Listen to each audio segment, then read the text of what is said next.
Hey, little cactus. Do you remember me? I used to be your master, and I used to make these videos. I want to go fairy world. Yeah, you know, I think that's what we were doing the last time I was here. It's been a little while. Stupid dog. Never records. Why is it never recording? I want to learn about fairies. I want to go to fairy world. Hey, little cactus, can you give me like a rundown of what I did last time? Thanks. All right, what do we have here? Seeking fairies. Today's story was about a woman who disappeared when she went to a lake to look for a demon.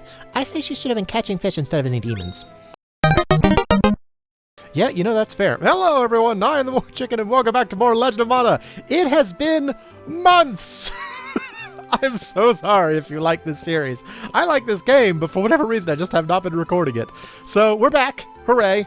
And I am going to go look for trouble. I honestly don't know where to go, so we're just going to go out and see what we can find in the world. Let's go see what we can find in the world. What am I using? I'm using knives. Okay, that's kind of cool. What about down here? Do I have any produce? Big exciting return to playing this, and I gotta go check on my there's nothing here? I'm not growing anything? That's weird. Oh, okay. Never mind, he's full of seeds. Alright, hang on, let me go do other things then. Let's see. No, not that way. Let's bring a friend. Let's bring a friend. What's your name? Who are you? It's Garorge. Yeah, let's bring Garorge. I'm sorry if you were watching this series and you're like, why is he acting like he doesn't understand anything? It's because I haven't played it so long. I really have not played this game in a while. And again, I don't know why. I've been wrapped up doing regular series, and this one went by the wayside, so sorry about that. But we're back. We're back. Let's see. Where should I go? Where should I go? Where should I go? Where should I go? Have we been to Geo yet? I don't remember if we've done anything in Geo. Let's go check out Geo. See if anything cool is going on in Geo. It's a good song. Me and Garorge. Me and Garorge, the animal. It's Undyne Day. Okay.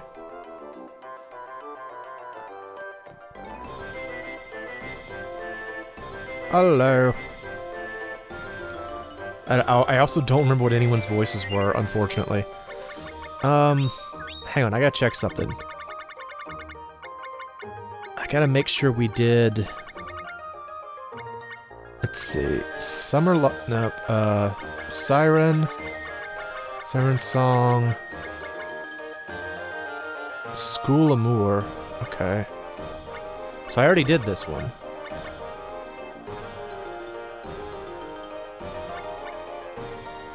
Love's Blind. L. Gilbert Runaway. Okay. Alright, so I already did the thing with Gilbert turning into a statue, but he's not there. So where is he? Where's Gilbert? Palace of the Arts. What's going on? Hey, it's Quickfoot Skippy. I'm Quickfoot Skippy. Nobody can outrun me. Yeah, come with me on a quest. I don't like it either, but we've got no place else to go, eh? I guess that's a no? I'm House of the Powerful. Nobody's stronger than me. Alright. Yeah, we'd be happy to go to adventure with someone principled, but that ain't the way things are. I got money. I'm principled. Stupid Hamson. Hi, I'm Christy. I own the place. I am the power who often complain about Madame Quitty. I don't complain. Very well then. Alright, see you later.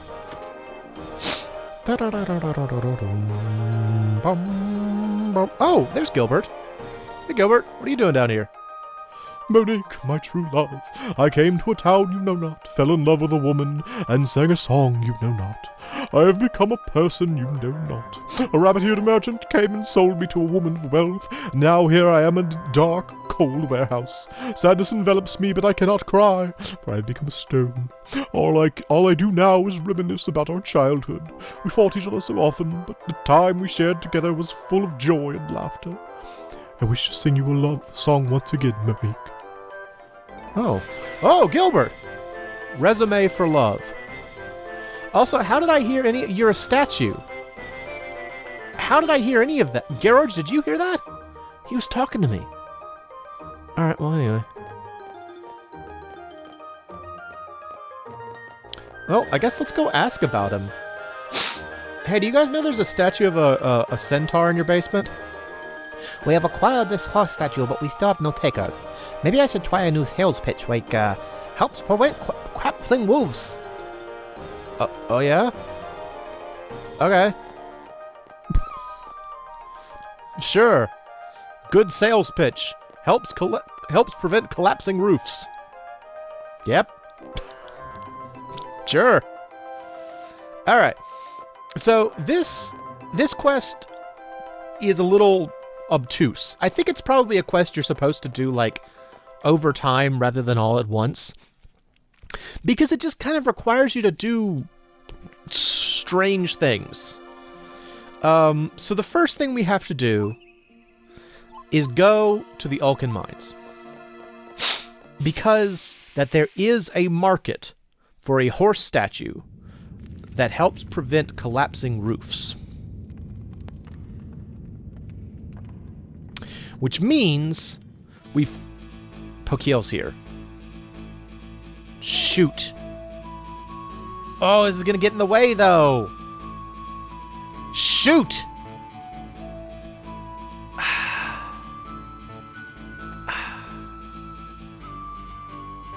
No. Alright, well... We got our boy Pokiehl here. He's a cool guy. And he's gonna interrupt what we're doing. So... we're gonna have to do his thing first. So, I wanted to do Love is Blind in this episode, but now we're doing Pokiehl Dreamteller. Hello. He's such a cool guy, though. The earth teaches us of the cosmos and all its ancient memories. When the grass sprouts and stones sing, light shines on the earth. The light sparkles on the feathers of birds of paradise. Break loose from the shackles of time. Know what freedom is. Yeah? Anyway. Who's there? Hey. I guess you're not with the demon. I'm looking for Irwin. He not only has demon's blood in him, his thoughts and actions, everything about him is demonic. I've got to do something about it before it's too late. See you later. Eventually he will bring catastrophe to this world. Matilda, oh, you're such a fool. He tricked you into leaving the temple. Alright, so what's going on here? This is kind of a weird... This is a weird, I was gonna say episode. A weird mission. It's basically supposed to show you the history of Escad, Matilda, and Irwin. The thing is... Oh. Are my weapons really strong? Let me check something. It's 57. That is pretty strong. Okay, I also have to do this. Yeah, and so, like, weird Pokiehl thing that he did at the beginning was sort of like him showing us the past. Oh, hello. Are you in a hurry? No, I'm not in a hurry. Very well, then. So if you say you're in a hurry there, he'll just teleport you to the next event. But, I mean, I haven't played in a while. Kind of want to play a little bit, so we're gonna just walk. But yeah, it's supposed to kind of give you an idea of, like, where Escad's coming from. And what's interesting about Escad as a character is that he's clearly set up to be like a pig-headed oaf. You know? He's sort of set up as though it's like this guy is a jerk, all he cares about is his own prestige, blah, blah, blah.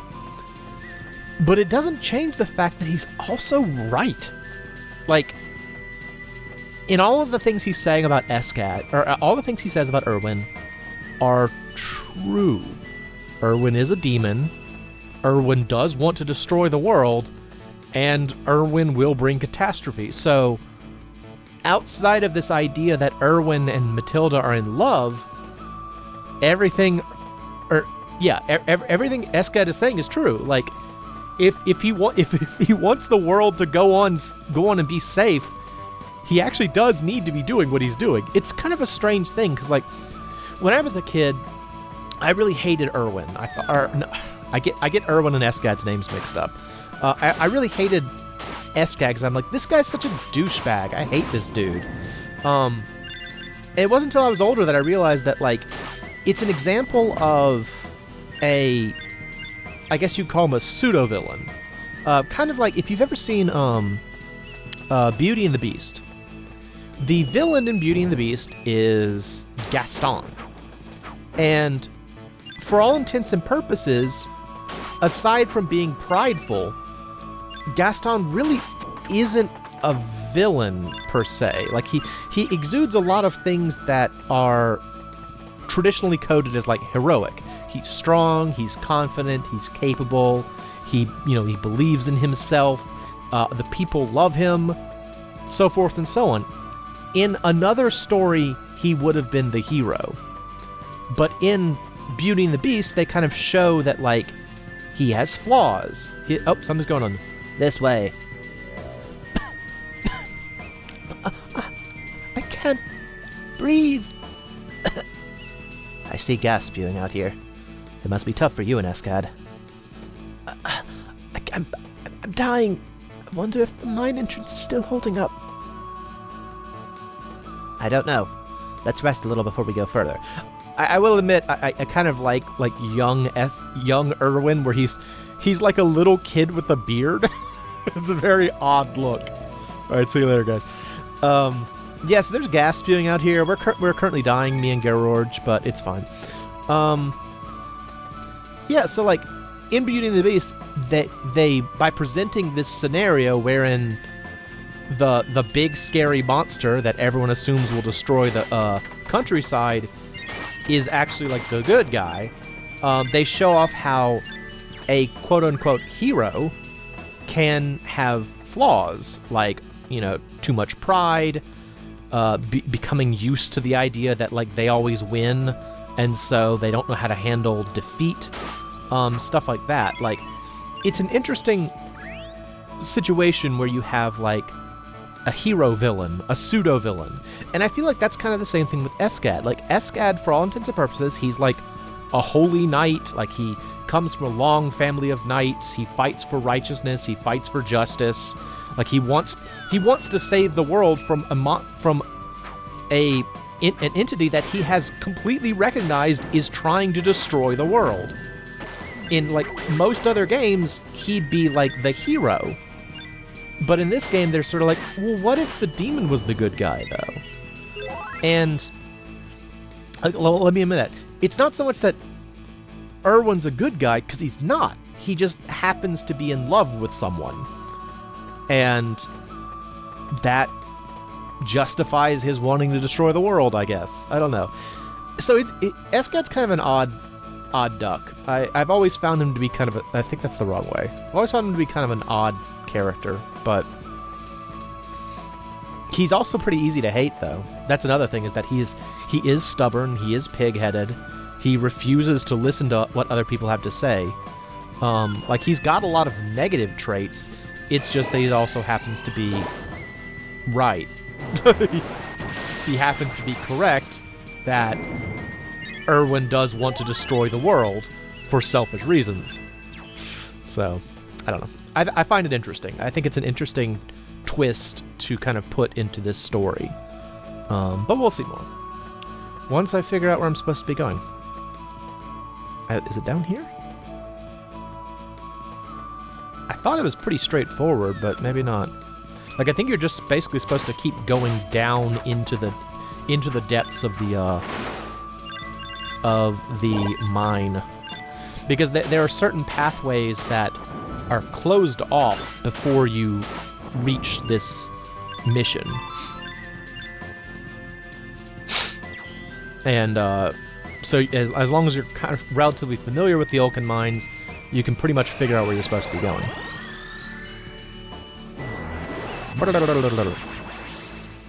Take it, Marlboros. You weird clown flowers. Whatever you are. There's another one. It kind of weirds me out how, like, the Marlboro will, like, close its... Tug on it. No. Ah, I'm poisoned. Or paralyzed. I just want to use magic.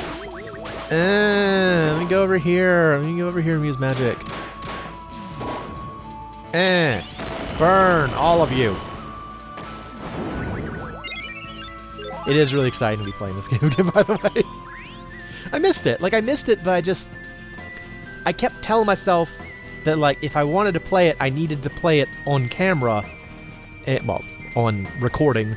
And so, like, I can't play Legend of Mana. It's not time yet. So, I'm glad to be playing it. Here we go. You should feel a little better here. Plop.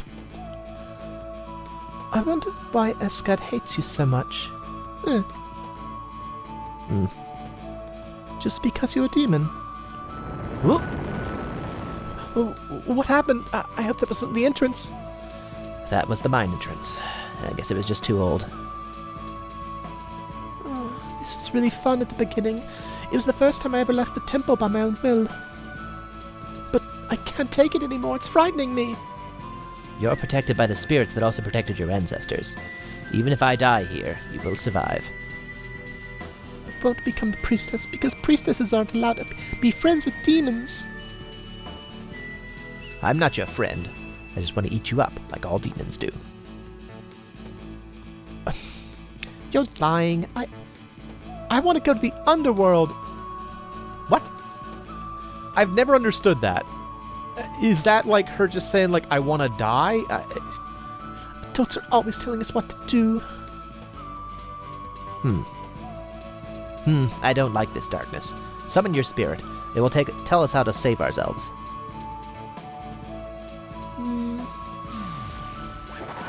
I don't want to go back. You gotta live.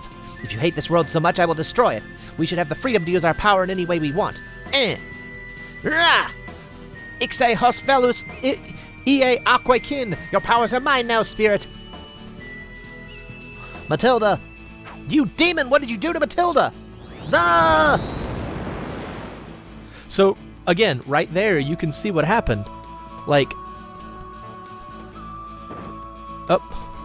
I guess you've regained consciousness, Mo. Yeah. Whose side are you on?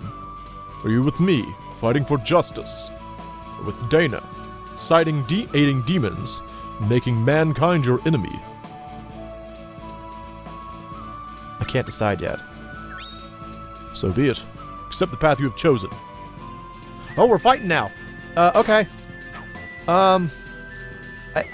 I genuinely didn't know, though. Like, I can't decide if you're good or not. So, like, while I fight this dude, I'll explain what I was talking about. Like, right there, what you saw, you can see that Matilda is upset by the circumstances of her life. She doesn't like the fact that she is a priestess. She wants to be friends with Irwin, and she hates the fact that she is restrained in her life.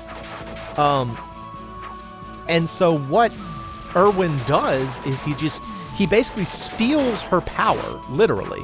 He robs her of the spirit that sustains her life, and then says, I'm going to use this to destroy the world, because you wanted me to. And Irwin comes in, and he sees that, like, his friend has just had basically her life force stolen by the guy that, like, lured her down here. All of the decisions that Escad makes make sense. Also, I don't think he's dead now. I think I just beat him. Like, everything Escad does make sense. It's just that it's presented in a way that suggests that what Irwin is doing is somehow right, even though it's incredibly selfish. Like, that's the whole essence of Matilda and Irwin. And I guess Escad, too, is this idea. Escad believes in, like, duty. He says, we gotta save the world. I gotta be a knight. I gotta be stalwart, upright, helpful, all that stuff. Irwin hates the fact that he sees in Matilda and sort of an unfair restraint and like this feeling of like, you don't deserve to be entrapped like this, due to virtue of your birth, any more than I deserve to be hated on because I'm half demon. So you have like freedom and order, kind of, and Matilda's kind of caught between the two because she wants everybody to be friends, but she doesn't know how to reconcile them. So it's a very interesting scenario in which, again, you can't really say that Irwin's the good guy.